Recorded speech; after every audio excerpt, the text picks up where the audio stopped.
नमस्कार दोस्तों, नाविक एकेडमी में आप सबका स्वागत है। आज हम बात करेंगे कंप्यूटर सॉफ्टवेयर के विषय में। तो सॉफ्टवेयर क्या होता है, सॉफ्टवेयर कितने प्रकार के हैं और ऑपरेटिंग सॉफ्टवेयर क्या है, एप्लीकेशन सॉफ्टवेयर क्या होते हैं, यूटिलिटी सॉफ्टवेयर क्या होते हैं, इन सब बारे में हम लोग चर्चा करेंगे। और देखेंगे कि जो इम्पोर्टेंट ऑपरेटिंग सिस्टम है उनके विषय में चर्चा करेंगे, जैसे विंडोज़ हो गया, एंड्रॉयड है, आईओएस हो गया। तो इन सब के विषय हम लोग विस्तार से चर्चा करेंगे, ठीक है। तो शुरू करते हैं हम लोग। सॉफ्टवेयर देखते हैं, सॉफ्टवेयर किसे कहते हैं। तो पहले हम लोग जान लें सॉफ्टवेयर किसे कहते हैं। तो सॉफ्टवेयर जो है, बात किया जाए सॉफ्टवेयर, ठीक। तो सॉफ्टवेयर ये क्या है, निर्देशों निर्देशों डेटा या प्रोग्राम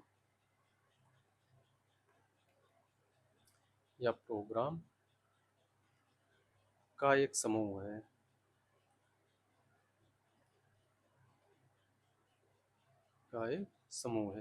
यह क्या करता है, यह कंप्यूटर को निर्देश देता है,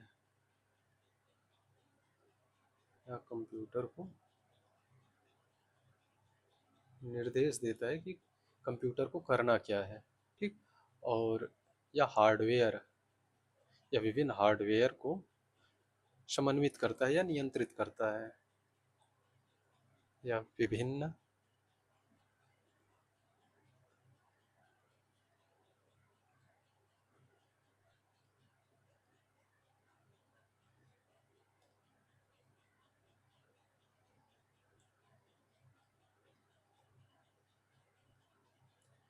हार्डवेयर के बीच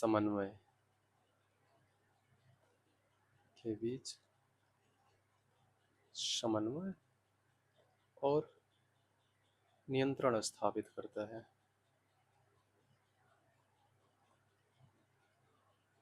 ठीक।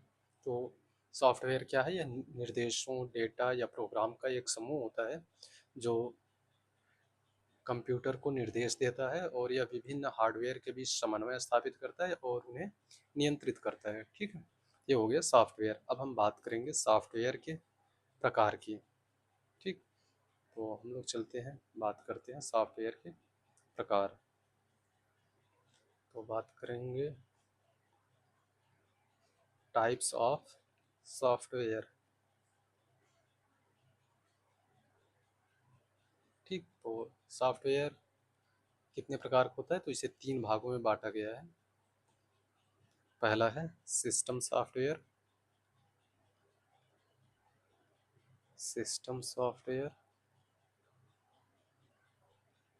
और दूसरा है एप्लीकेशन सॉफ्टवेयर, और तीसरा है यूटिलिटी सॉफ्टवेयर। यूटिलिटी सॉफ्टवेयर, ठीक। तो ये तीन प्रकार के सॉफ्टवेयर हैं। अब इनमें देख लिया जाए, जैसे सिस्टम सॉफ्टवेयर है तो इसमें कौन कौन से सॉफ्टवेयर आएंगे, इसको देखते हैं हम लोग। सिस्टम सॉफ्टवेयर में ऑपरेटिंग सिस्टम आता है,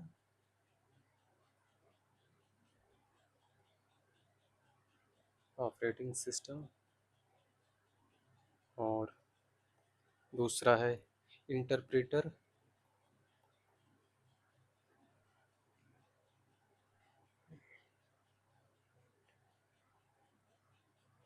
ठीक, इंटरप्रेटर। और अगला है कंपाइलर, असेंबलर,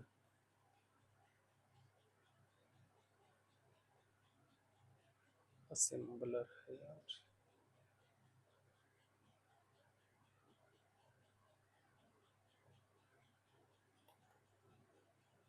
असेंबलर, और नेक्स्ट है इसमें लोडर, ठीक।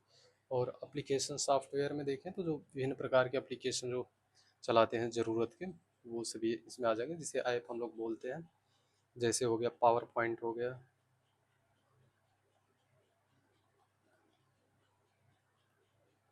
पावर पॉइंट हो गया और एक्सेल हो गया,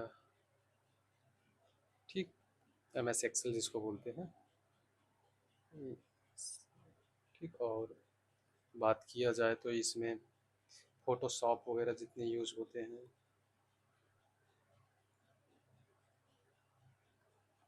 फोटोशॉप हो गया, यूट्यूब हो गया, ठीक है, गूगल क्रोम है, ओपेरा है, ये सब एप्लीकेशन सॉफ्टवेयर में आते हैं, ठीक है। अगर बात किया जाए यूटिलिटी सॉफ्टवेयर में, तो यूटिलिटी सॉफ्टवेयर में वो सॉफ्टवेयर आते हैं जो कंप्यूटर की सिक्योरिटी से संबंधित होते हैं, ठीक है। जैसे वायरस स्कैनर हो गया, वायरस स्कैनर, ठीक, वायरस स्कैनर है, और है एक डिस्क मैनेजमेंट, डिस्क मैनेजमेंट,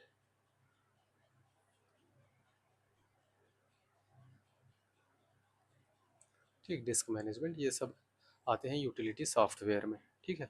अब हम बात करेंगे आगे सिस्टम सॉफ्टवेयर, ठीक। तो हम लोग देखते हैं अब आगे सिस्टम सॉफ्टवेयर, सिस्टम सॉफ्टवेयर में जैसे ये देख लो, ये विंडोज़ है, ओएस है, ठीक, मैक ओएस है, लिनक्स है, क्रोम ओएस है, एंड्रॉयड, आईओएस, यूनिक्स, बीएसडी, ये सब सिस्टम सॉफ्टवेयर में ही आते हैं। तो हम लोग बात करेंगे पहले सिस्टम सॉफ्टवेयर कहते किसे हैं, ठीक है। सिस्टम सॉफ्टवेयर ऐसे प्रोग्राम होते हैं ये, ठीक, जो कंप्यूटर के हार्डवेयर को नियंत्रित करते हैं, ठीक, और संचालित करते हैं। ऐसे सॉफ्टवेयर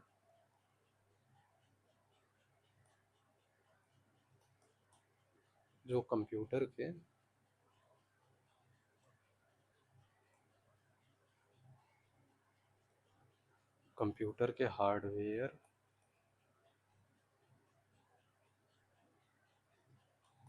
हार्डवेयर को नियंत्रित करते हैं,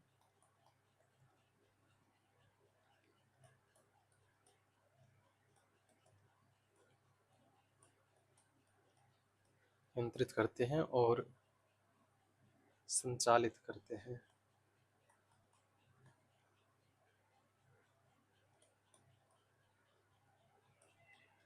ठीक।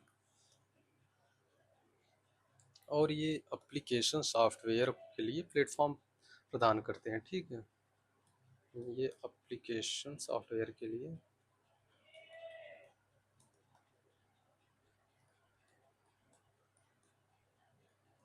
एप्लीकेशन सॉफ्टवेयर के लिए प्लेटफॉर्म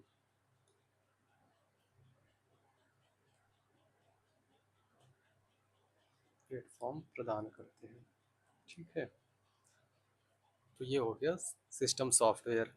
और सिस्टम सॉफ्टवेयर में दो होता है, उसमें हम लोग देख लेते हैं। जैसे सिस्टम सॉफ्टवेयर में देखा जाए तो, और थोड़ा सा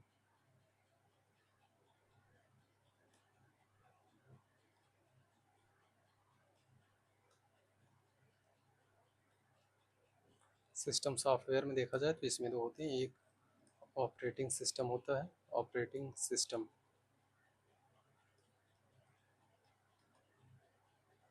ऑपरेटिंग सिस्टम, और दूसरा है ट्रांसलेटर,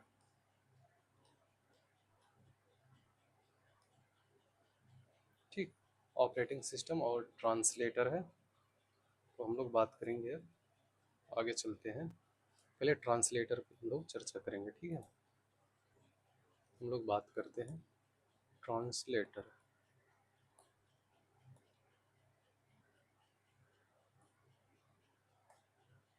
ठीक।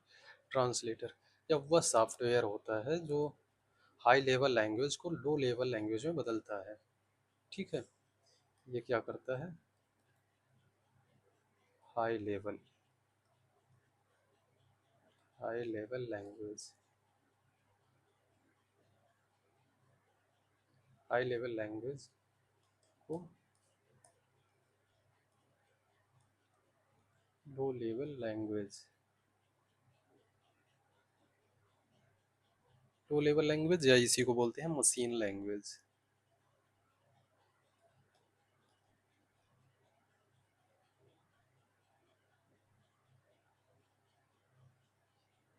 मशीन लैंग्वेज में बदलता है। ठीक है, अगर यहाँ हम लोग देखें हाई लेवल लैंग्वेज क्या है और लो लेवल लैंग्वेज क्या है, तो उसमें उसको भी थोड़ा सा बात कर लेते हैं, कौन कौन से हाई लेवल लैंग्वेज हैं और कौन से लो लेवल लैंग्वेज हैं। अगर बात किया जाए हाई लेवल लैंग्वेज, ठीक, HLL, तो इसमें आएगा जैसे सी हो गया, ये एक सी लैंग्वेज है, C++,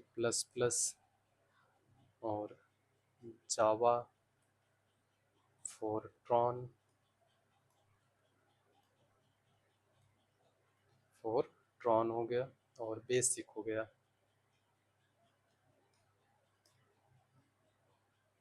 ठीक, ये जितने हैं ये हाई लेवल लैंग्वेज में आएंगे। और दूसरा है लो लेवल लैंग्वेज।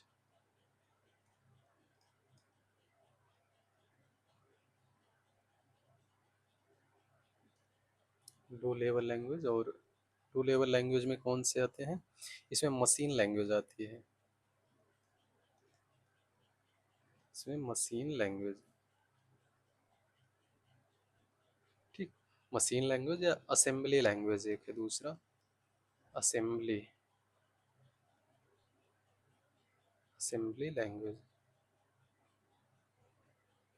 ठीक, ये दोनों जो हैं ये लो लेवल लैंग्वेज में आते हैं।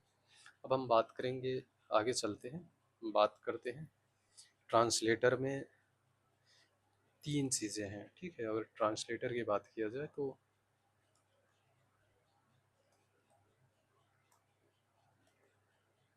ट्रांसलेटर में हम लोग इन तीन सॉफ्टवेयर पर बात करेंगे। पहला है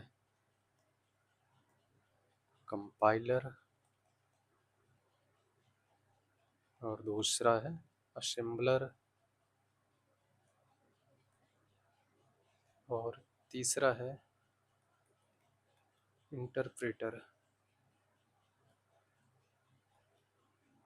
ठीक, इन तीनों पर हम लोग थोड़ा थोड़ा चर्चा कर लेते हैं।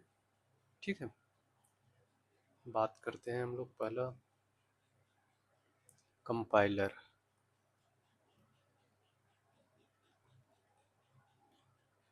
कंपाइलर की बात किया जाए तो यह पूरे प्रोग्राम को इकट्ठे बाइनरी भाषा में, ठीक है, बात किया जाए तो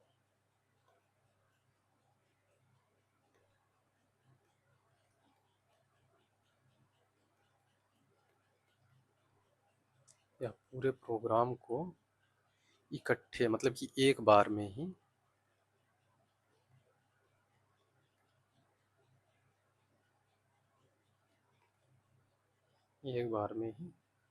बाइनरी भाषा,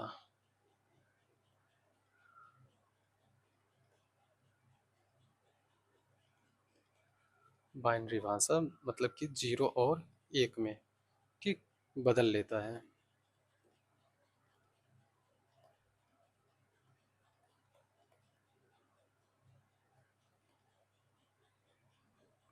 ठीक, और इसमें एक बात और याद रखना कि यह गलतियों को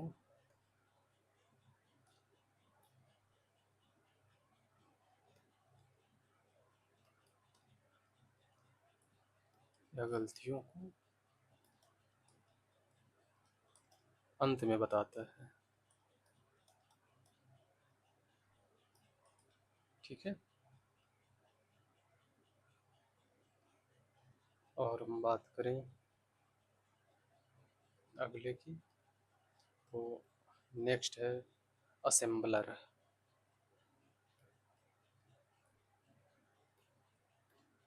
ठीक, असेंबलर, इसकी बात किया जाए तो यह एक प्रकार का ट्रांसलेटर ही है। ठीक है, ये असेंबली भाषा में लिखे गए प्रोग्राम को मशीन भाषा में, ठीक है, बदलता है। ठीक, तो यह भी क्या करता है, इसके बारे में देखा जाए तो असेंबली, असेंबली असेंबली भाषा में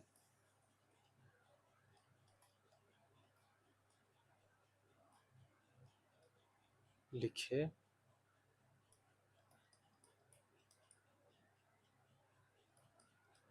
प्रोग्राम को मशीन भाषा में, मशीन भाषा या मशीन लैंग्वेज में बदलता है। ठीक है, और इसके विषय में कहा जाता है कि यह लो लेवल लैंग्वेज के साथ कार्य करता है। ठीक है,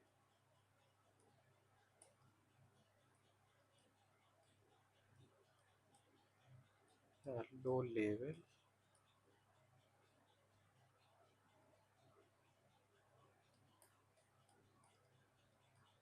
के साथ कार्य करता है। ठीक है, और आगे बात किया जाए, तीसरा है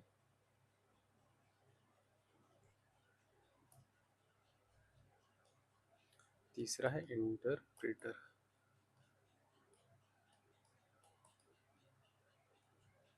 ठीक, यह एक बार में सिर्फ एक लाइन को बाइनरी भाषा में बदलता है। ठीक, तो इस विषय में है यह एक बार में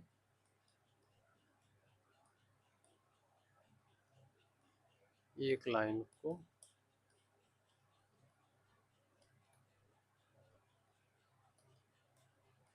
बाइनरी भाषा में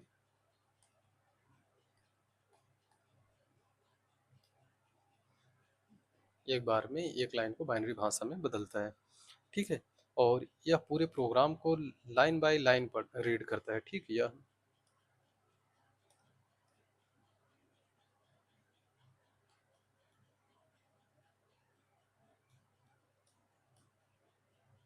प्रोग्राम को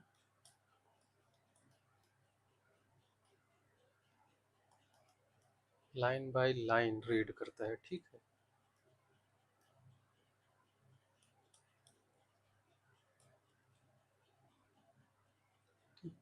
और एक बात जानते रहो, यह गलतियों को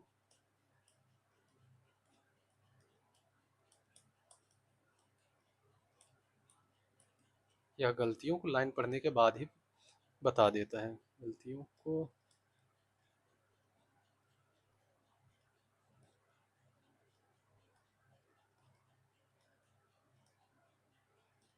बाद ही बता देता है। ठीक, ये हो गया इंटरप्रेटर। जैसे हम लोग पहले कंपाइलर में बात किए थे, यह गलतियों को आखिरी में बताता है, तो यह जो है गलतियों को एक लाइन पढ़ेगा और उसके बाद बता देता है। ठीक है, अब हम लोग बात करेंगे, आगे चलते हैं, बात करेंगे कुछ ऑपरेटिंग सिस्टम के बारे में। ठीक है, हम लोग बात करते हैं अब अगला, ऑपरेटिंग सिस्टम। ऑपरेटिंग सिस्टम में ये सभी आते हैं, जितने भी हैं ये ऑपरेटिंग सिस्टम में आते हैं। जैसे अभी हम लोग जो मोबाइल चलाते हैं उसमें ज़्यादातर जो है वो एंड्रॉयड है या फिर आईओएस है। ठीक, लैपटॉप में अगर मैकबुक नहीं है तो ज़्यादातर विंडोज़ रहता है। ठीक, मैक्सिमम जो है ये विंडोज़ चलते हैं। और मोबाइल में बात की जाए तो एंड्रॉयड है या आईफोन है तो उसमें आईओएस है। ठीक, और जैसे क्रोम बुक ले रहे हैं तो क्रोम बुक में क्रोम ओएस रहता है। ठीक, तो हम बात करेंगे ऑपरेटिंग सिस्टम क्या होता है। ठीक, तो ऑपरेटिंग सिस्टम यह एक प्रकार का क्या है, सॉफ्टवेयर है जो कंप्यूटर के हार्डवेयर को नियंत्रित करता है। ठीक, ऑपरेटिंग सिस्टम में सीरीज बात है, ये क्या होगा, कंप्यूटर के हार्डवेयर को,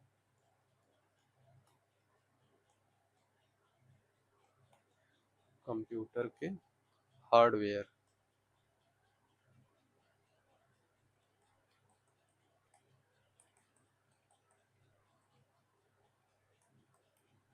कंप्यूटर के हार्डवेयर को नियंत्रित करता है और कंप्यूटर तथा यूजर के बीच, ठीक, और बात किया जाए तो ऐसे यूजर और कंप्यूटर के बीच, यूजर और कंप्यूटर के बीच इंटरफेस का कार्य करता है।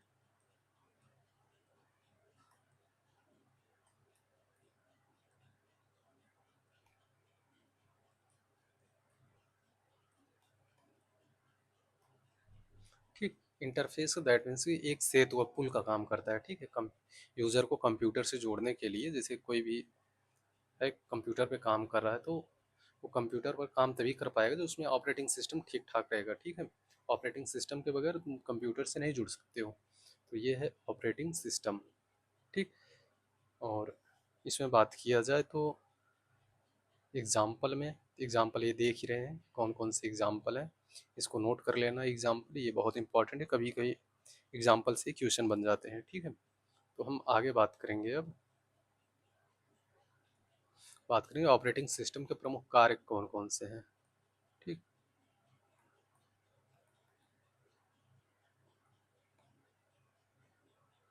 ऑपरेटिंग सिस्टम के प्रमुख कार्य, ठीक। ऑपरेटिंग सिस्टम के प्रमुख कार्य की बात किया जाए तो यह प्रोसेस मैनेजमेंट, ठीक। प्रोसेस मैनेजमेंट या प्रोसेस मैनेजमेंट का कार्य करता है, इसका मतलब है कि सीपीयू को मैनेज करता है और प्रोसेस को कंट्रोल करता है, ठीक। प्रोसेस मैनेजमेंट में सीपीयू को कंट्रोल करना और सीपीयू को मैनेज करना है, कंट्रोल करना है, प्रोसेस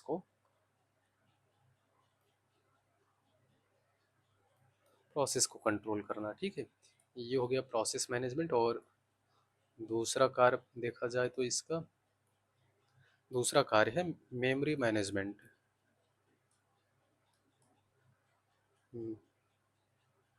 मैनेजमेंट, ठीक। मेमोरी मैनेजमेंट, मेमोरी मैनेजमेंट में बात किया जाए तो ये रैम हो गया, ठीक। रैम को एलोकेट करता है और मैनेज मैनेज करता है, ठीक। तो बेसिकली यह रैम की बात कर रहा है यहाँ, ठीक है। तो रैम को मैनेज करता है,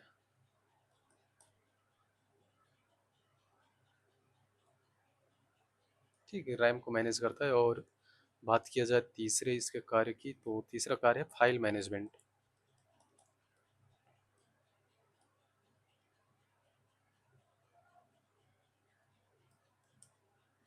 फाइल मैनेजमेंट इसमें क्या होता है कि फाइल और फोल्डर को ऑर्गेनाइज करता है। जैसे कोई भी सिस्टम पे आप कोई फोल्डर बनाते हैं तो उसको ऑर्गेनाइज करने का काम, उसे मैनेज करने का काम जो ऑपरेटिंग सिस्टम ही करता है, ठीक। तो फाइल्स और फोल्डर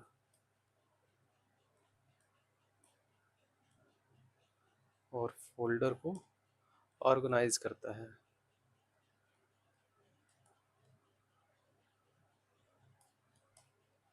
ठीक है।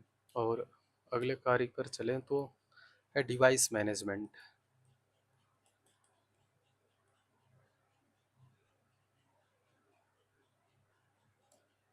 ठीक। डिवाइस मैनेजमेंट, डिवाइस मैनेजमेंट में बात किया जाए तो यह इनपुट आउटपुट डिवाइस जो भी कंप्यूटर के साथ, जैसे माउस हो गया या कीबोर्ड हो गया, कुछ भी लगा रहे हैं, ठीक है, जो इनपुट या आउटपुट के लिए काम करता है, तो इन डिवाइस को वो कंट्रोल करता है, ठीक है। तो इसके विषय में कहा जाता है इनपुट या आउटपुट डिवाइसेस को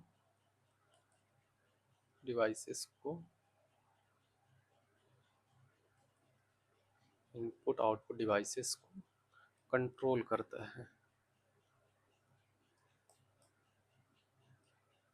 ठीक।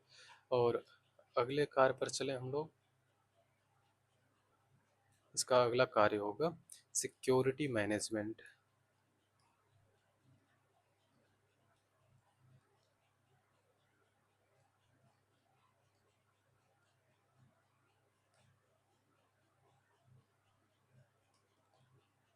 ठीक। अगला कार्य है सिक्योरिटी मैनेजमेंट, ठीक। सिक्योरिटी मैनेजमेंट का मतलब है यहाँ सिस्टम में अनऑथराइज्ड, ठीक।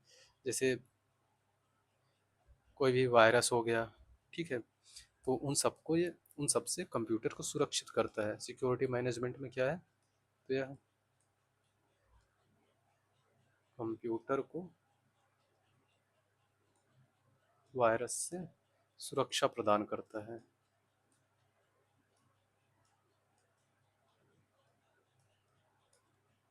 ठीक। और इसके अगले कार्य पर चले।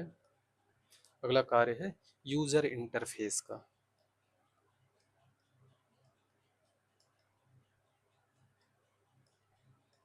यूजर इंटरफेस, ठीक।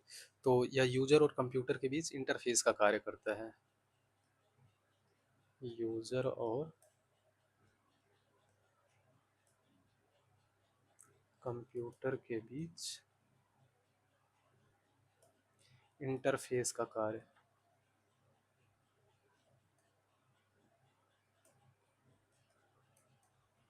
ठीक। अब बात करते हैं हम लोग अगले कार्य पर इसके।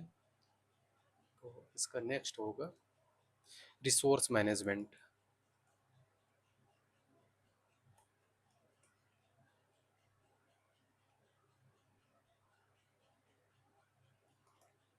ठीक। रिसोर्स मैनेजमेंट या सीपीयू हो गया, मेमोरी, डिवाइसेस, जो भी अदर डिवाइसेस लग रही हैं, इन सब के रिसोर्स को मैनेज करता है। ठीक है, ये हो गया रिसोर्स मैनेजमेंट। तो अब हम लोग बात करेंगे आगे। ठीक। ऑपरेटिंग सिस्टम के इंटरफेस कौन कौन से हैं। ठीक, तो हम लोग बात करते हैं ऑपरेटिंग सिस्टम के इंटरफेस।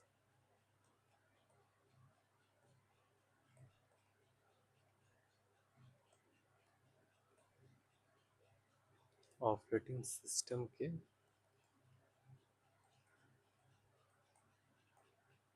इंटरफेस। ठीक। ऑपरेटिंग सिस्टम के इंटरफेस कौन कौन से हैं और ये कितने प्रकार का होता है, इन सब के विषय में हम यहाँ जानेंगे। ठीक। तो ऑपरेटिंग सिस्टम के इंटरफेस मुख्यतः दो प्रकार के हैं। इसमें पहला है सी यू आई। सी यू आई इसको बोलते हैं कैरेक्टर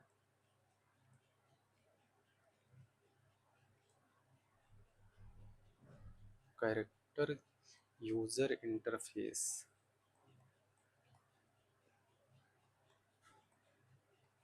कैरेक्टर यूजर इंटरफेस या इसी को बोलते हैं सी एल आई, कमांड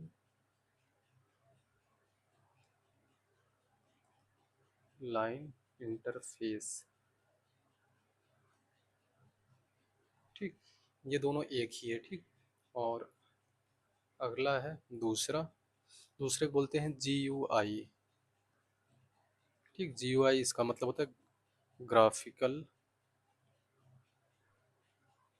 ठीक, ग्राफिकल यूजर इंटरफेस। ठीक। तो ये दो प्रकार के इंटरफेस है। ठीक। अब थोड़ा थोड़ा एक एक लाइन हम लोग इनके विषय में भी जान लेते हैं, सी एल आई और जी यू आई के विषय में। तो हम बात करते हैं पहले सी एल आई या सी यू आई या सी एल आई। ठीक है, तो इनके विषय में जान लें। तो ये कमांड बेस्ड है। ये कमांड बेस्ड इंटरफेस है। ठीक। इन सब का जो फुल फॉर्म है वो पता होना चाहिए, कभी कोई फुल फॉर्म ही सीधे पूछ लेता है। ठीक है, तो ये चीज़ ध्यान देना। और इसको बोलते हैं टेक्स्ट बेस्ड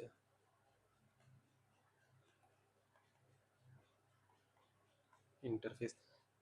तो इसका मतलब कि जैसे कोई भी इंटरफेस होगा, जैसे कोई कंप्यूटर है, ठीक, और वो है सी यू आई आधारित, ठीक है, इस बेस पे है, तो उसमें कमांड देना पड़ता है और कमांड टाइप करना पड़ता है और वो टेक्स्ट में होता है। ठीक है, तो इसलिए इसे बोलते हैं टेक्स्ट बेस्ड इंटरफेस या फिर कमांड बेस्ड इंटरफेस। ठीक है, और इसमें एक चीज़ और याद रखना, ये कीबोर्ड, ठीक है, इसको बोलते हैं कीबोर्ड आधारित इंटरफेस या कीबोर्ड बेस्ड।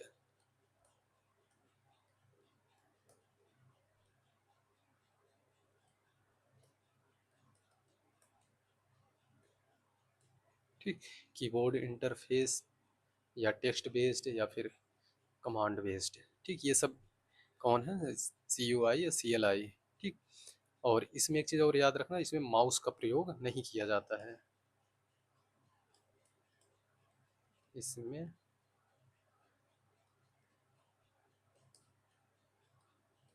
माउस का प्रयोग नहीं होता है। ठीक, ये कुछ बातें हैं जो CUI के विषय में याद होनी चाहिए। ठीक है, और हम बात करते हैं अब नेक्स्ट जो है, नेक्स्ट है हम लोगों का GUI। ठीक, GUI graphical user interface.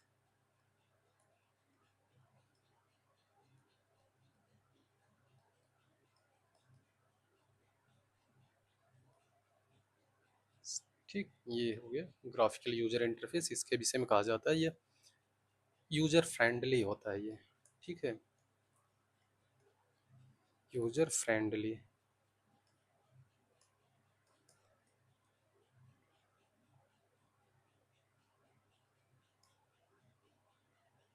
User friendly है। ठीक, तो बात करते हैं हम इसमें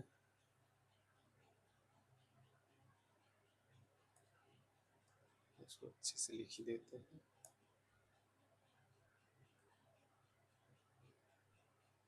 यूजर फ्रेंडली, यूजर फ्रेंडली है और इसको बोलते हैं टच बेस्ड। ठीक, या icon based. Touch based, touch based या आइकन इंटरफेस। ठीक, तो जैसे हम लोग जो कंप्यूटर यूज करते हैं या फिर मोबाइल फ़ोन यूज कर रहे हैं, तो इसमें जो इंटरफेस है वो ग्राफिकल यूजर इंटरफेस है। ठीक, इस मोबाइल पर हम लोग टच करते हैं और टच करने से उसमें फंक्शन जो है जितने भी काम करते हैं, ठीक, तो इसको बोलते हैं टच बेस्ड इंटरफेस। ठीक, ये GUI है, GUI। ठीक, और इसको बोलते हैं माउस बेस्ड भी बोलते हैं। इसमें माउस का प्रयोग होता है। इसमें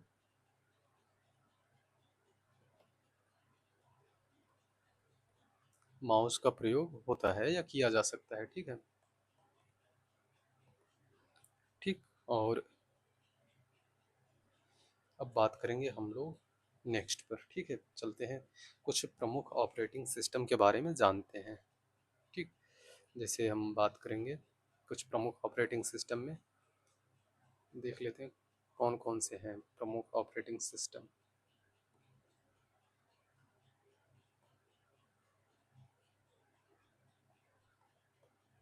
कुछ प्रमुख ऑपरेटिंग सिस्टम।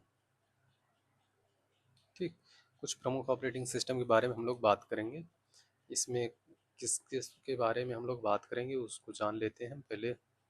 MS DOS है, MS DOS, ये पहला हो गया। और दूसरा होगा यूनिक्स। ठीक, यूनिक्स हो गया। और तीसरा है एंड्रॉयड।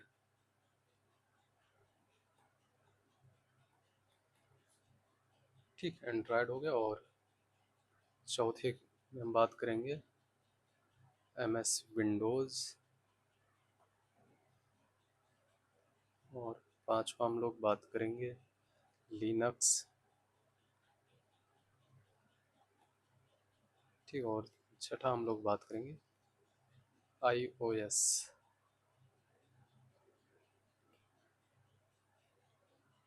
ठीक, तो ये छह जो है प्रमुख ऑपरेटिंग सिस्टम है जिनके विषय में हम लोग थोड़ा सा अंदर जाकर बात करेंगे। ठीक, गहराई में जाएंगे इसमें। पहला हम लोग बात करते हैं MS DOS। ये उसका लोगो है, याद रखना ये सब। ठीक, MS DOS को बोलते हैं माइक्रोसॉफ्ट डिस्क ऑपरेटिंग सिस्टम, इसको बोलते हैं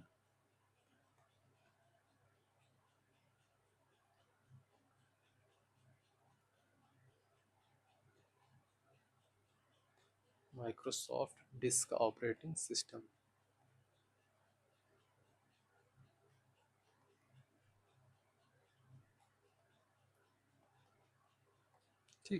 ये हो गया एम एस डॉस, और इसके विषय में हम लोग जान लेते हैं कि यह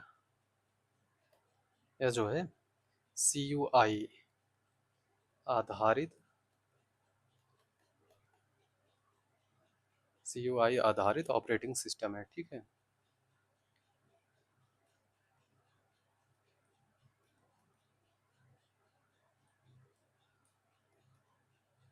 ठीक है, सी यू आई आधारित इंटरफेस है, और इसमें यूजर को कमांड टाइप करना पड़ता है।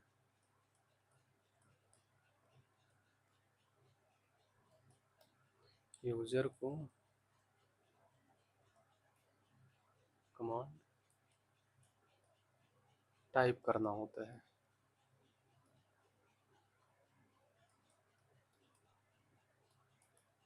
ठीक है, और कुछ जान लेते हैं इसके विषय में। और यह सिंगल यूजर है। ठीक है,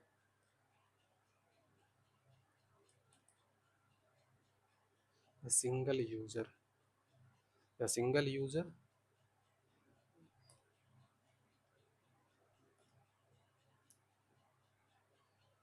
सिंगल यूजर और सिंगल टास्किंग ऑपरेटिंग सिस्टम है। ठीक है, सिंगल टास्किंग ऑपरेटिंग सिस्टम है। ठीक, तो इसका मतलब हो गया कि इसमें एक बार में केवल एक यूजर काम कर सकता है, और यह जो ऑपरेटिंग सिस्टम है एक बार में कोई एक ही टास्क, ठीक, कोई एक ही कार्य पूरा कर सकता है। ठीक, तो इसे बोलते हैं एम एस डॉस। अब हम लोग चलेंगे नेक्स्ट पर। नेक्स्ट ऑपरेटिंग सिस्टम वो है यूनिक्स। ठीक, तो यूनिक्स ऑपरेटिंग सिस्टम, इसमें देख लेना ये लोगो जो है ये पूछा जाता है, इसको बोलते हैं पेंगुइन। ठीक, पेंगुइन है, या इसी को बोलते हैं टक्स। ठीक, टक्स, ये याद रखना ये भी। ठीक, और इसके विषय में कुछ चीज़ें जान लो। तो यह powerful powerful multi user multitasking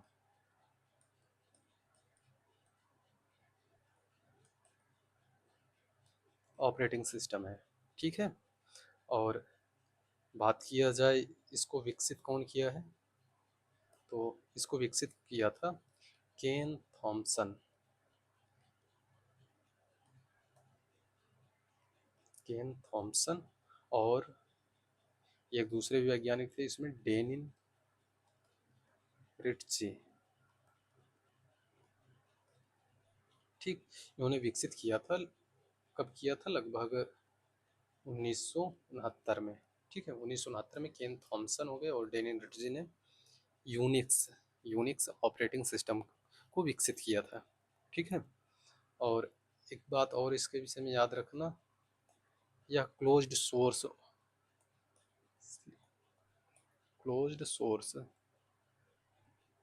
closed source operating system है। ठीक है, यह क्लोज्ड सोर्स ऑपरेटिंग सिस्टम है। ये प्रमुख बातें हैं यूनिक्स के विषय में, जिसे याद रखना।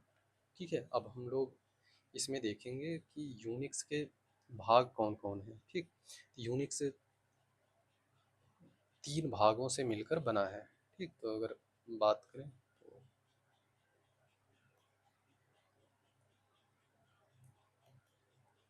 ठीक, तो यूनिक्स जो है यह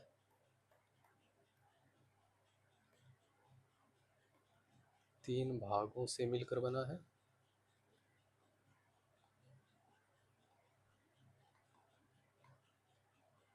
और इसमें बात किया जाए तो पहला कौन सा है, तो पहला है कर्नेल। कर्नेल, ठीक, तो कर्नेल क्या है इसके विषय में जान लो। या हार्डवेयर और सॉफ्टवेयर के बीच ब्रिज का काम करता है। या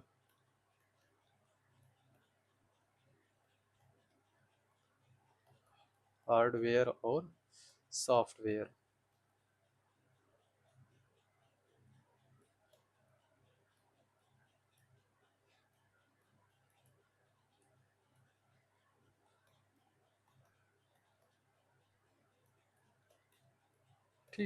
यह हो गया यूनिक्स में पहला कर्नेल। ठीक, और दूसरा की बात किया जाए तो इसमें दूसरा है सेल। ठीक, तो सेल इसकी बात किया जाए तो यह जो है यूजर द्वारा कमांड को इंटरप्रेट करता है। ठीक, यह यूजर के द्वारा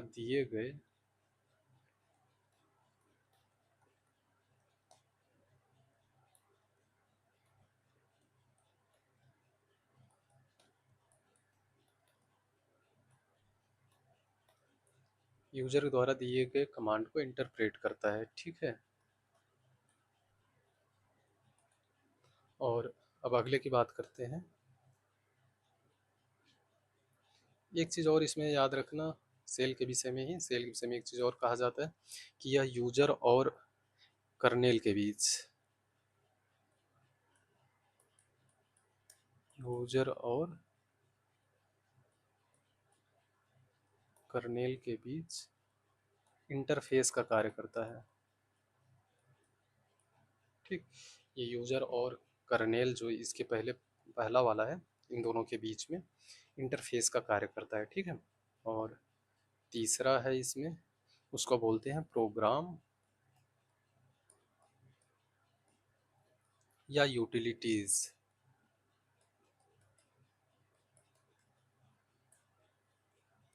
ठीक, इसे प्रोग्राम या यूटिलिटीज कहा जाता है, यह सिस्टम के अन्य कार्यों को परफॉर्म करता है। ठीक, तो यह सिस्टम के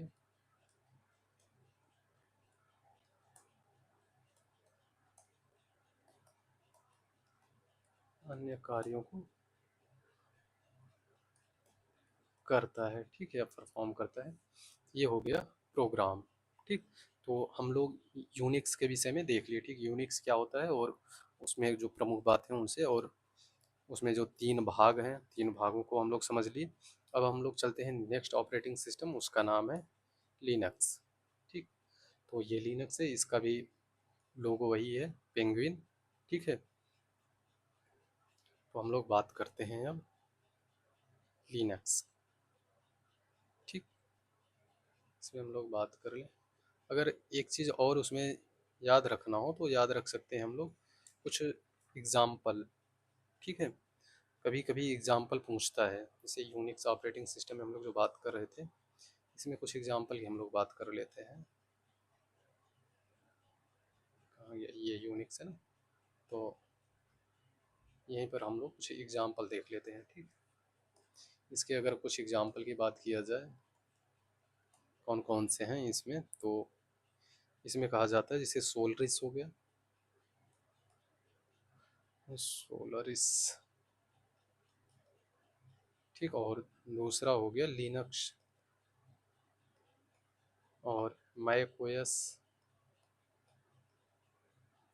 ठीक, तो ये जो है इसके एग्जाम्पल हैं।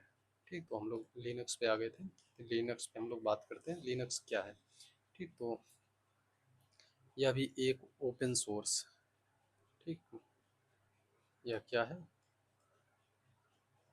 Open source, open source operating system है। ठीक है, और यह भी यूनिक्स बेस्ड है, जो हम लोग बात की अभी इसके पहले, यूनिक्स। ठीक, बेस्ड ऑपरेटिंग सिस्टम। ठीक है, इसको विकसित कौन किया था, तो इसको 1991 में Lions Lions Torvalds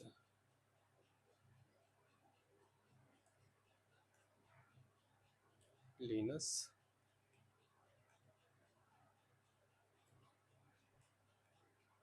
Lions Torvalds. ठीक, तो इन्होंने इसको विकसित किया था। ठीक है, और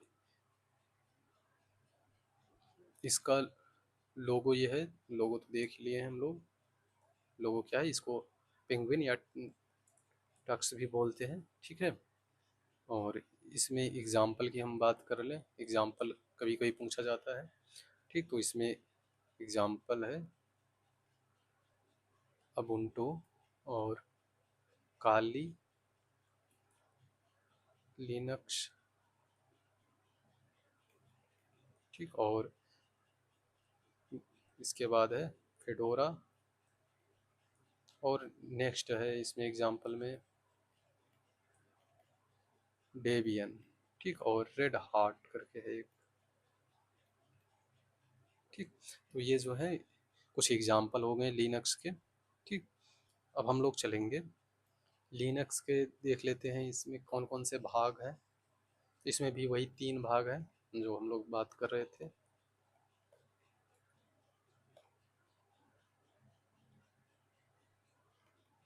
ठीक। जो हम लोग अभी ऊपर देखे थे वही 3 भाग इसमें भी हैं लगभग, ठीक। कर्नेल हो गया, और दूसरा हो गया सेल, और तीसरा हो गया इसमें फाइल सिस्टम। ये थोड़ा सा अलग हो जाता है, ठीक है, ठीक।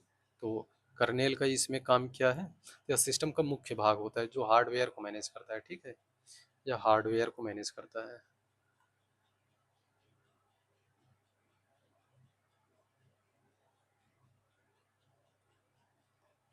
हार्डवेयर को मैनेज करता है। और सेल की बात किया जाए तो यह यूजर और कर्नेल के बीच इंटरफेस,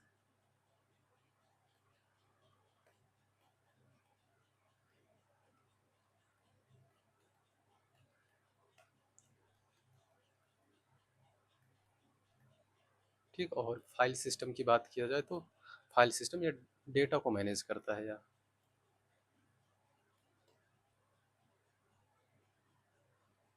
ठीक है, डेटा को मैनेज करता है।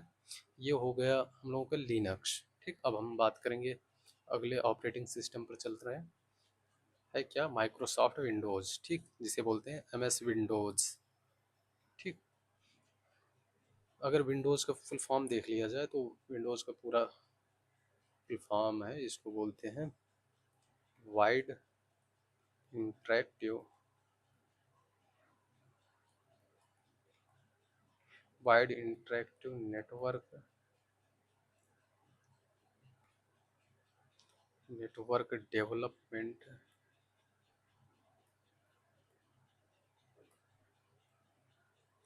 फॉर ऑफिस वर्क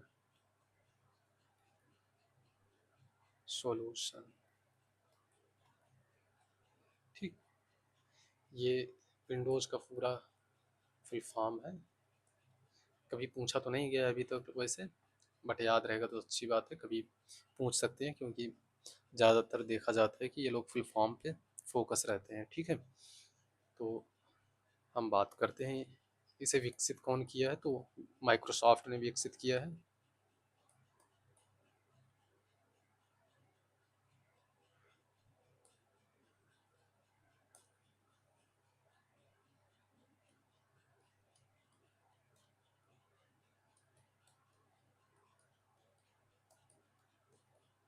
ठीक।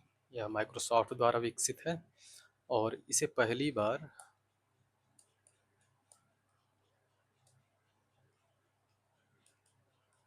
1985 में लॉन्च किया गया,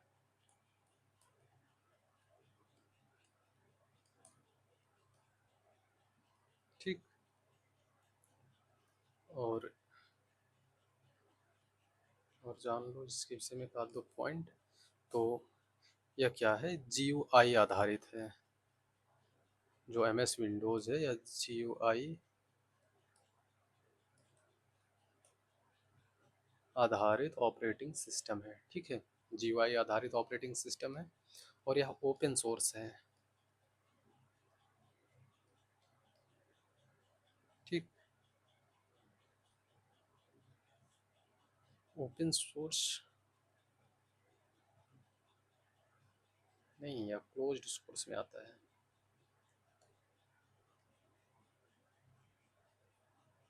जो माइक्रोसॉफ्ट है यह क्लोज्ड सोर्स में आता है, ठीक है,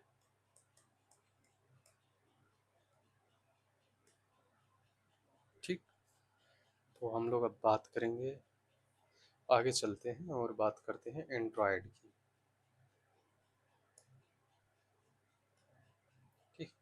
ये एंड्रॉयड का लोगो है, ये ध्यान देना, ये ह्यूमन लाइक रोबोट है।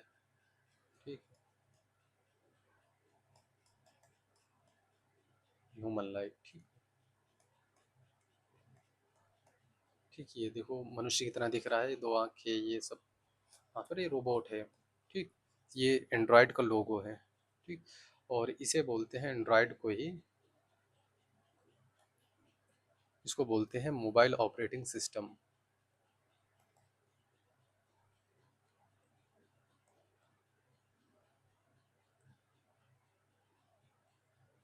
ठीक, तो एंड्रॉयड को ही बोला जाता है मोबाइल ऑपरेटिंग सिस्टम। इसे कौन विकसित किया है, तो एंड्रॉयड की बात कर रहे हैं हम लोग, तो एंड्रॉयड को विकसित किया है गूगल ने। यह गूगल द्वारा विकसित है। ठीक, और इसके विषय में जान लो, यह जीयूआई आधारित, जीयूआई आधारित ऑपरेटिंग सिस्टम है। ठीक, और जीयूआई आधारित में इसमें से टच बेस्ड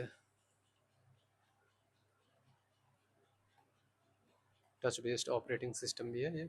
और बात करें तो इसमें यह ओपन सोर्स है। ठीक, यह ओपन सोर्स है, तो इसका मतलब है कि हम लोग जितने भी मोबाइल यूज करते हैं, ठीक है, ज़्यादातर एंड्रॉयड ही रहता है। और एंड्रॉयड में चाहे ओप्पो हो गया, वीवो, ठीक, सैमसंग, ये सब जितने भी है एंड्रॉयड यूज करते हैं, इसमें ऑपरेटिंग सिस्टम एंड्रॉयड ही है। ठीक है, और यह एंड्रॉयड जो है, एक बात इसमें और याद रखना, एंड्रॉयड लिनक्स, एंड्रॉयड जो है ये लिनक्स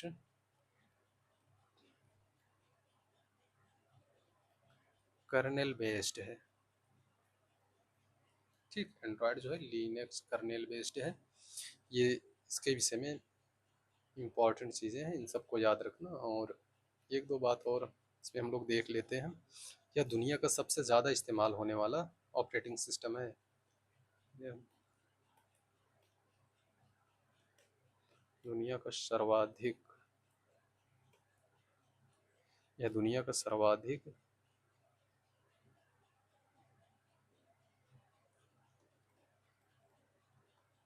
इस्तेमाल होने वाला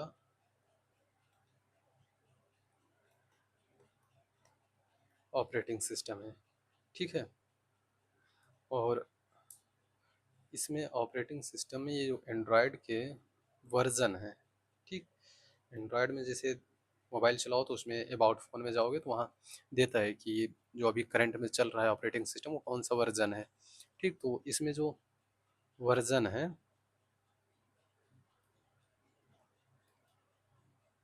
इसमें जो वर्जन्स के नाम होते हैं, ठीक, तो ज़्यादातर ये जो है खाने वाली चीज़ों पर होते हैं। ठीक, फूड आइटम्स पे, फूड आइटम्स के नाम पर होते हैं, जैसे लॉलीपॉप। ठीक, लॉलीपॉप हो गया, किट कैट हो गया, किट कैट। ठीक, तो ये सब जो है वर्जन्स के नाम हैं। ठीक, किट कैट हो गया, लॉलीपॉप हो गया, डोनट है। ठीक है, तो ये सब वर्जन के नाम हैं। अब हम बात करेंगे अगले ऑपरेटिंग सिस्टम, चलते हैं आईओएस। ठीक, आईओएस या आईफोन ऑपरेटिंग सिस्टम है, इसको बोलते हैं आईफोन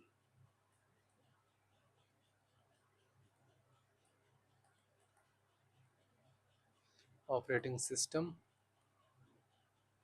ठीक, और यह भी एक मोबाइल ऑपरेटिंग सिस्टम है।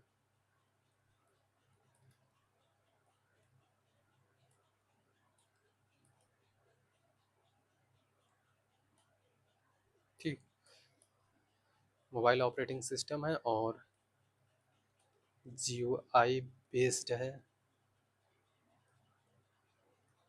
जीयूआई बेस्ड ऑपरेटिंग सिस्टम है, और यह क्लोज्ड सोर्स है।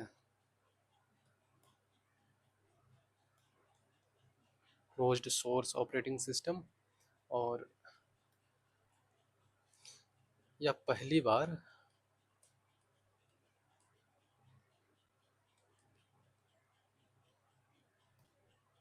2007 में लॉन्च किया गया था। ठीक, यह पहली बार 2007 में लॉन्च किया गया था। और बात कर लें हम लोग, ठीक, यह iOS जो है यह अपनी सिक्योरिटी को लेकर फेमस है। ठीक, इसमें high security, high security and strong privacy.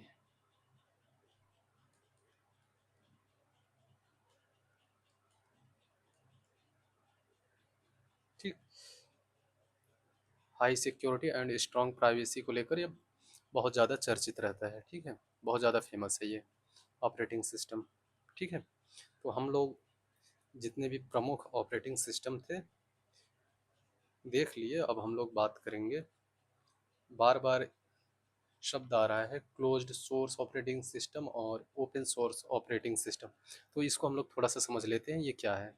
ठीक है, हम लोग बात करेंगे अब क्लोज्ड सोर्स ऑपरेटिंग सिस्टम और ओपन सोर्स ऑपरेटिंग सिस्टम। तो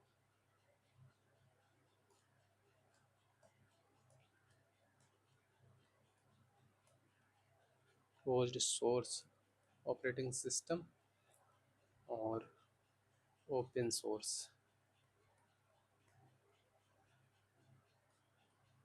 ठीक, तो हम लोग शुरू करते हैं ओपन सोर्स ऑपरेटिंग सिस्टम। ठीक, तो ओपन सोर्स ऑपरेटिंग सिस्टम का क्या मतलब होता है, या ओपन सोर्स सॉफ्टवेयर। ठीक, तो इसका मतलब होता है कि इसमें जो सॉफ्टवेयर होगा, ठीक, उसके सोर्स कोड जो है पब्लिकली अवेलेबल होते हैं। ठीक, ओपन सोर्स में क्या होता है, सॉफ्टवेयर के,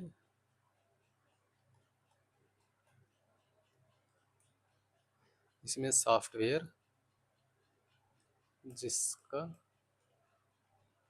इसका सोर्स कोड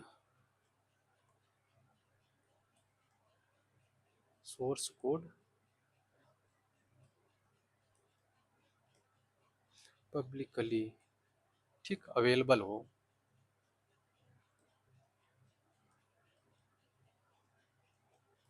ठीक, तो उसको बोलते हैं ओपन सोर्स। इसका मतलब है कि ये सॉफ्टवेयर होगा, इसे कोई भी देख सकता है, मॉडिफाई कर सकता है। ठीक है, इसमें क्या होगा कि इसका जो कोड होगा, ठीक है, इस कोड को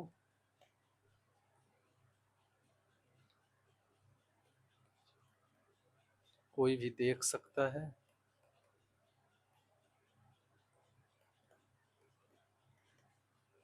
इस्तेमाल कर सकता है और अपनी ज़रूरत के अनुसार उसे मॉडिफाई कर सकता है। ठीक,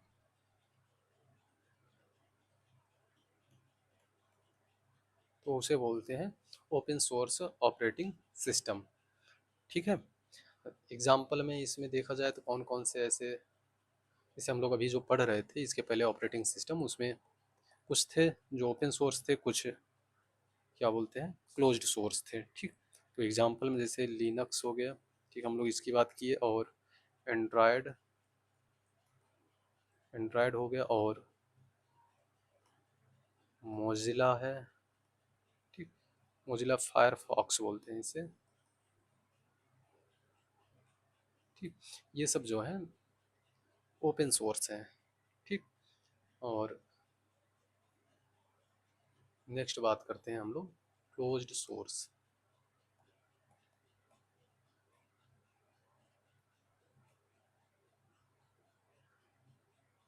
क्लोज्ड सोर्स सॉफ्टवेयर या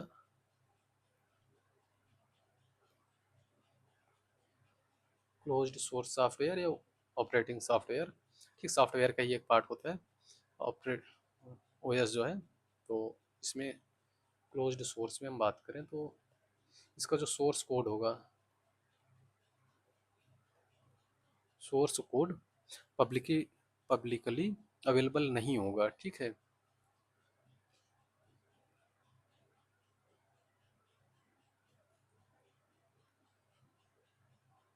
ठीक, अवेलेबल नहीं होगा।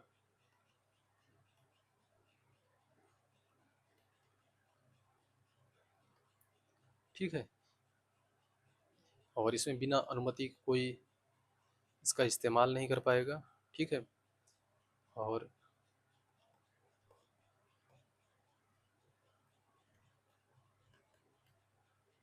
बिना अनुमति के इस्तेमाल नहीं कर सकते हैं, ठीक। और इसमें मॉडिफाई की बात किया जाए तो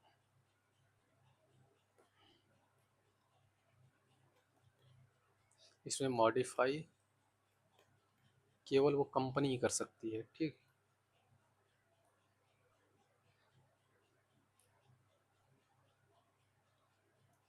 कंपनी कर सकती है,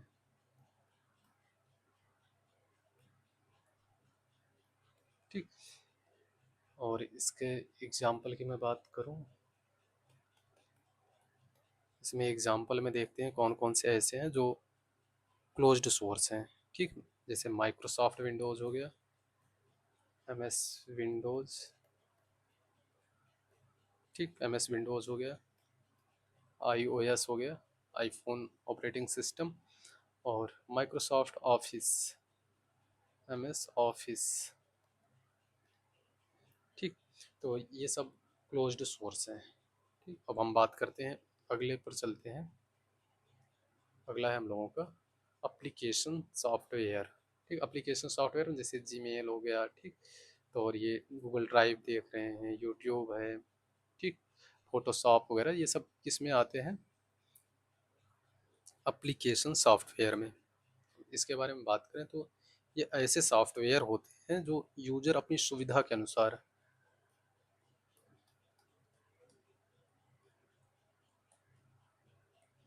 ऐसे सॉफ्टवेयर जिसे यूजर अपनी सुविधा के अनुसार,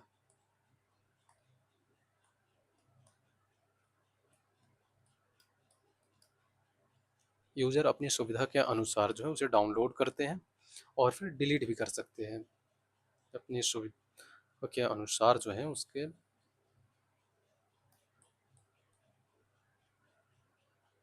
उसे डाउनलोड कर सकते हैं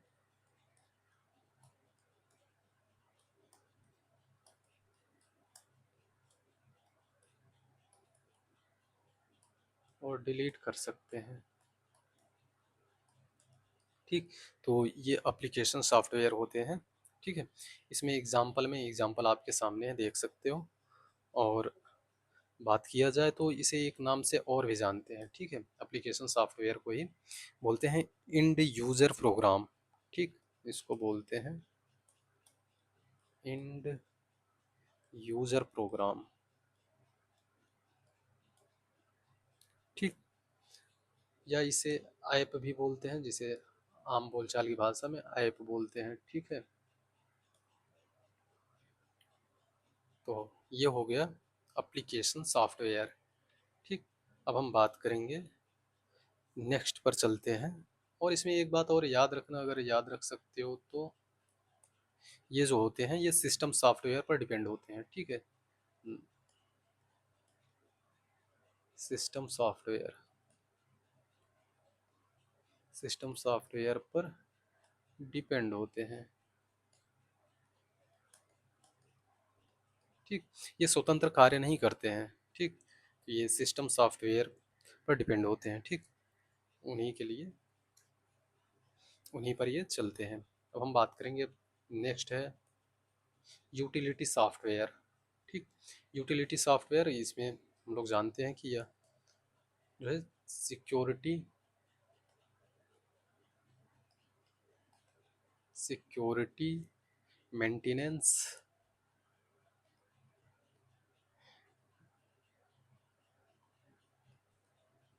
सिक्योरिटी मेंटेनेंस और ट्रबल शूटिंग, ठीक है,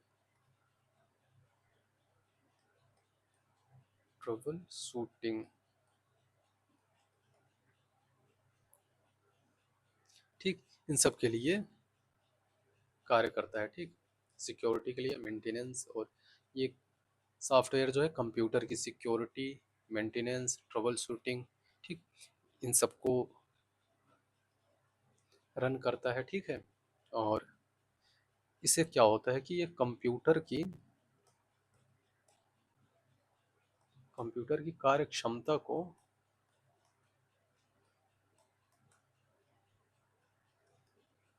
कार्यक्षमता को बढ़ाने के लिए या उसे सुनिश्चित करने के लिए, ठीक है,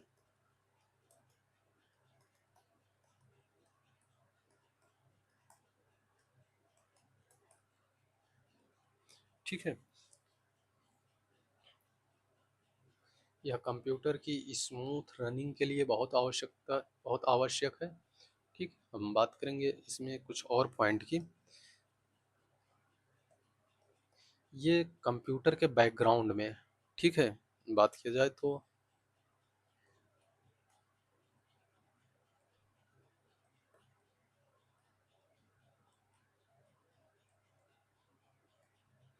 कंप्यूटर के बैकग्राउंड में रन करते हैं। जैसे हम लोग, कोई कंप्यूटर है उसमें एंटीवायरस अगर हम लोग इंस्टॉल करते हैं, तो एंटीवायरस जो, कंप्यूटर तुम कुछ और भी काम करते रहोगे तब भी वो एंटीवायरस वो अपना काम करता रहता है। ठीक, वो कंप्यूटर में किसी और प्रकार की बाधा उत्पन्न नहीं करता है, बल्कि कार्य को बहुत स्मूथ बनाता है। ठीक, हम बात करें और इसे एक नाम से और जानते हैं, उसको बोलते हैं, ठीक, यूटिलिटी सॉफ्टवेयर को ही बोलते हैं सर्विस प्रोग्राम, सर्विस, ठीक, सर्विस प्रोग्राम भी कहा जाता है इसे। और इसमें एग्जाम्पल की बात कर लिया जाए तो देख लेते हैं थोड़ा सा एग्जाम्पल, वैसे ऊपर था तो एंटीवायरस हो गया, एंटीवायरस हो गया, फाइल मैनेजर हो गया,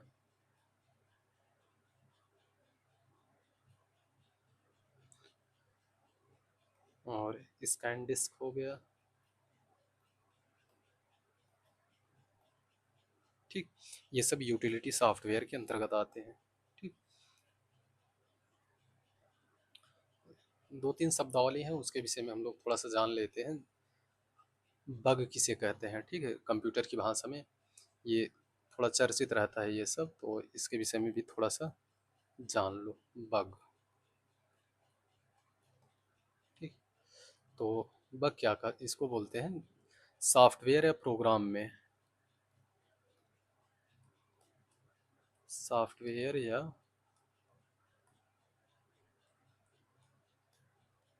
प्रोग्राम में होने वाली गलती,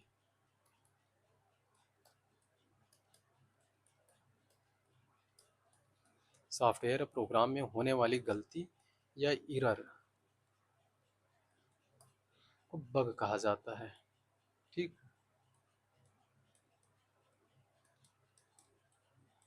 ठीक, और दूसरी शब्दावली है कि इस बग को ठीक करने के लिए, ठीक, ठीक जो करते हैं उस पूरी प्रक्रिया को क्या बोलते हैं, डीबगिंग,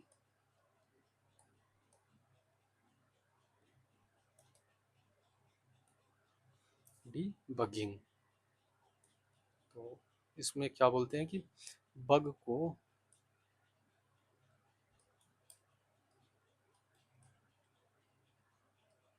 खोज कर फिक्स करने की प्रक्रिया,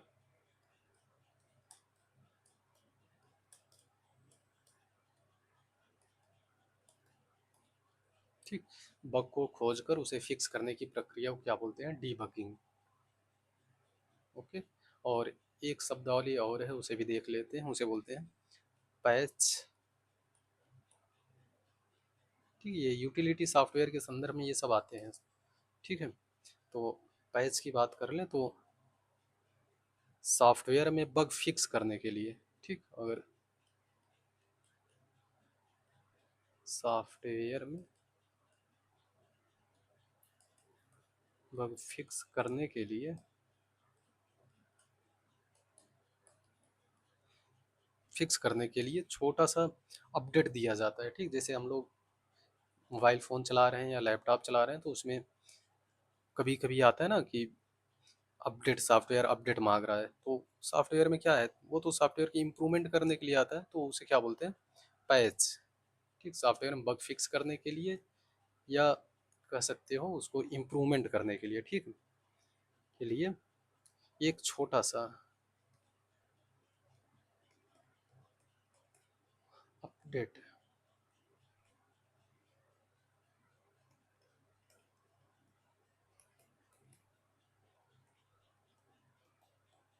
अपडेट दिया जाता है जिसे पैच कहा जाता है।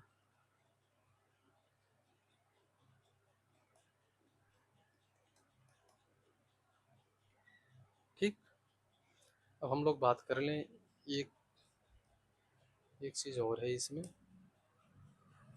सॉफ्टवेयर लाइसेंस क्या है।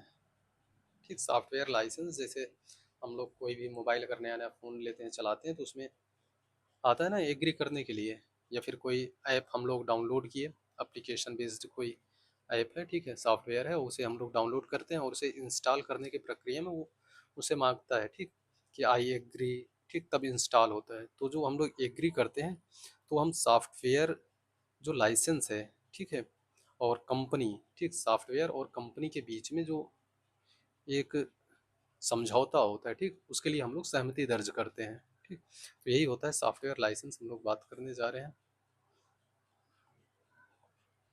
Software licence. सॉफ्टवेयर लाइसेंस यह क्या है, तो यह एक प्रकार का लीगल एग्रीमेंट है। ठीक, लीगल एग्रीमेंट। ठीक, यह क्या है, एक लीगल एग्रीमेंट है जो किसके किसके बीच होता है, तो यूजर और कंपनी के बीच में।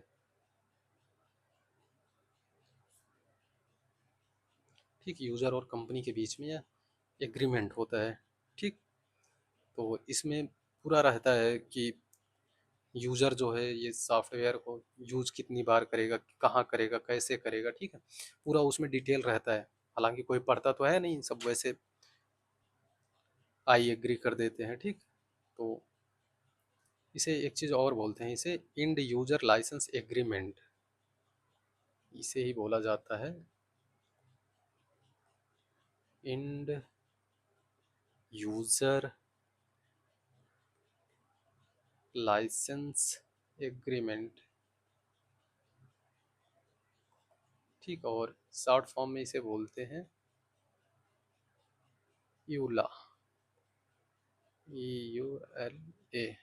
ठीक, ये शॉर्ट फॉर्म है इसका, ये याद रखना, इसका फुल फॉर्म क्या है, इंड यूजर लाइसेंस एग्रीमेंट।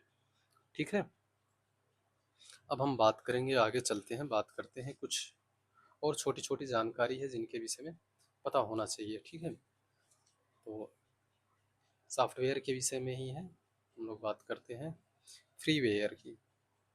ठीक, अगला है फ्रीवेयर। ठीक, तो फ्रीवेयर क्या है, यह एक प्रकार से सॉफ्टवेयर है। ठीक है, फ्रीवेयर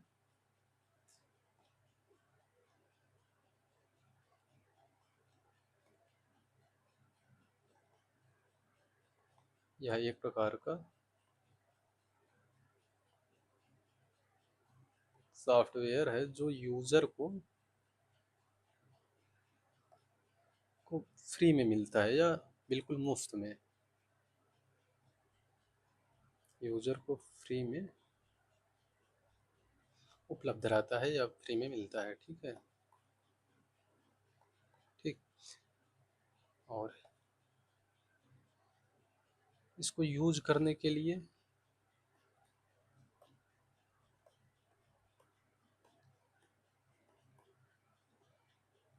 किसी प्रकार का भुगतान नहीं करना पड़ता है।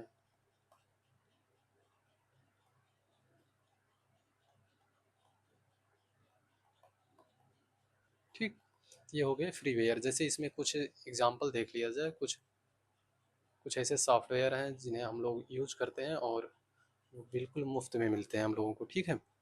तो जैसे एग्जाम्पल की बात करें तो कुछ यूटिलिटीज़ जो और यूटिलिटी सॉफ्टवेयर हैं और कुछ एप्लीकेशन सॉफ्टवेयर हैं, तो लोग बात करेंगे। जैसे एग्जांपल में गूगल क्रोम,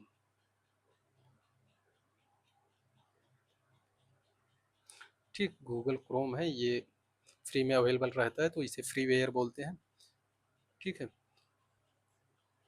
और हम बात करते हैं, नेक्स्ट पर चलते हैं।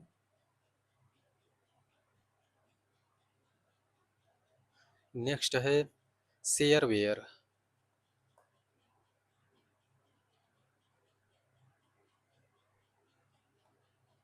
शेयरवेयर, ठीक है। शेयरवेयर यह क्या है? यह भी एक प्रकार का सॉफ्टवेयर है।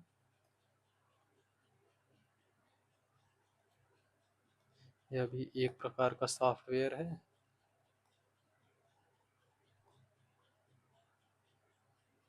ठीक है। यह भी एक प्रकार का सॉफ्टवेयर है जो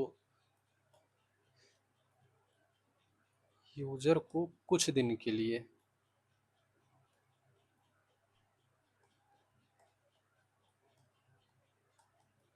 कुछ दिन के लिए फ्री में अवेलेबल रहता है, फिर उसके बाद भुगतान करना पड़ता है। कुछ दिन के लिए फ्री में उपलब्ध रहता है,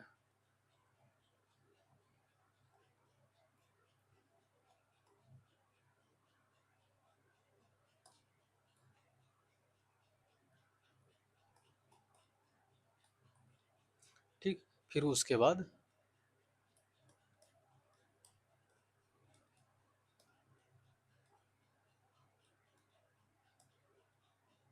भुगतान,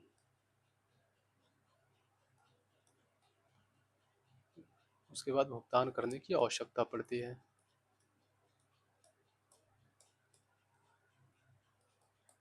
भुगतान करने की आवश्यकता होती है, ठीक। जैसे हम लोग कोई भी कुछ एप्लीकेशन ऐसे हैं जो कुछ समय के लिए उसमें फ्री में अवेलेबल रहता है, ठीक है। जैसे इस टाइम चल रहा है माइक्रोसॉफ्ट में 365, ठीक। उसे आप डाउनलोड करेंगे तो उसमें कुछ चीज़ें तो फ्री में रहेगा, बट उसमें जैसे प्रीमियम पे जाएंगे, ठीक है। उसमें सभी जितने भी जानकारी है, जितने भी उसमें यूजर के लिए दिया गया है, ठीक है, कि कुछ भी पीडीएफ बनाना है, उसमें एडिट करना है, सब कुछ, तो इस सब जानकारी को उसमें से यूज करने के लिए तो 1 महीने के लिए फ्री में देगा, फिर उसके बाद तुमसे पैसे के लिए बोलेगा, ठीक है। तो शेयर वेयर के एग्जाम्पल हो जाते हैं ये सब। ऐसे ही है, विनवार भी है एग्जाम्पल में अगर मैं देखूं तो।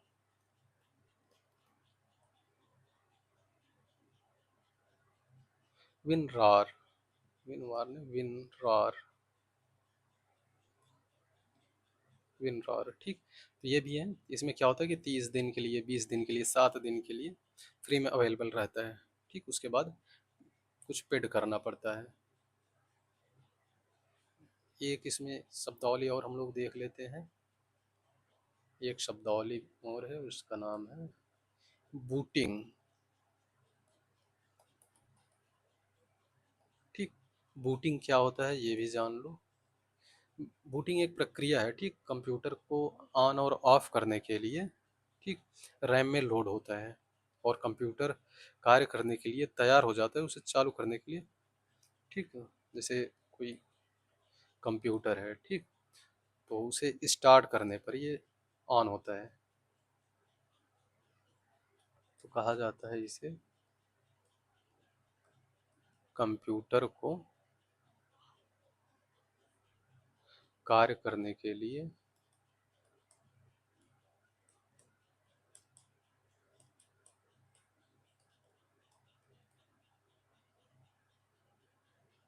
कार्य करने के लिए तैयार करता है, ठीक है।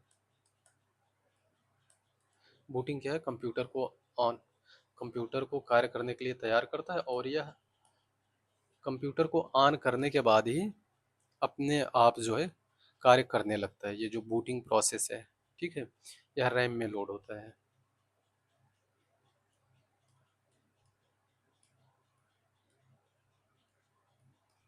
कंप्यूटर के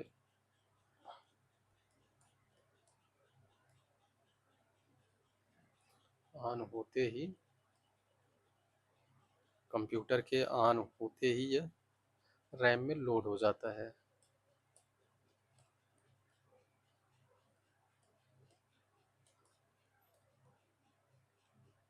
ठीक।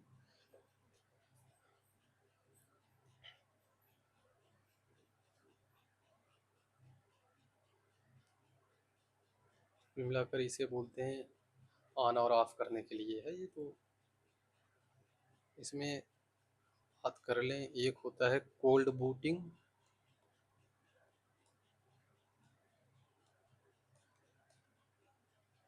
कोल्ड बूटिंग मतलब कि सिस्टम को ऑन करने के लिए, जो कंप्यूटर है उसे ऑन करने के लिए पावर बटन का इस्तेमाल किया जाता है। ठीक।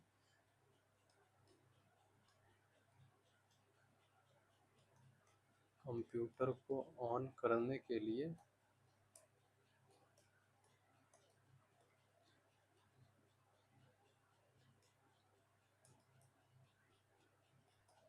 पावर बटन का प्रयोग। ठीक। अगर कंप्यूटर को ऑन करने के लिए पावर बटन का प्रयोग किया गया है तो उसे बोलेंगे कोल्ड बूटिंग।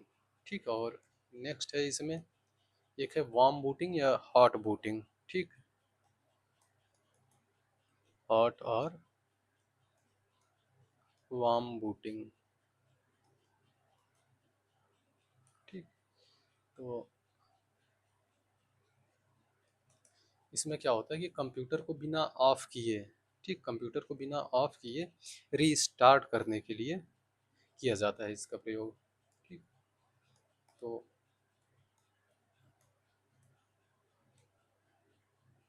कंप्यूटर को ऑफ किए बिना रीस्टार्ट करना।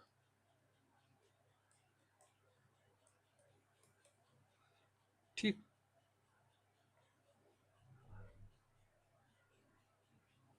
तो इसे क्या बोलते हैं, हॉट या वार्म बूटिंग। इसी को एक और नाम से जानते हैं, इसको बोलते हैं सॉफ्ट बूटिंग।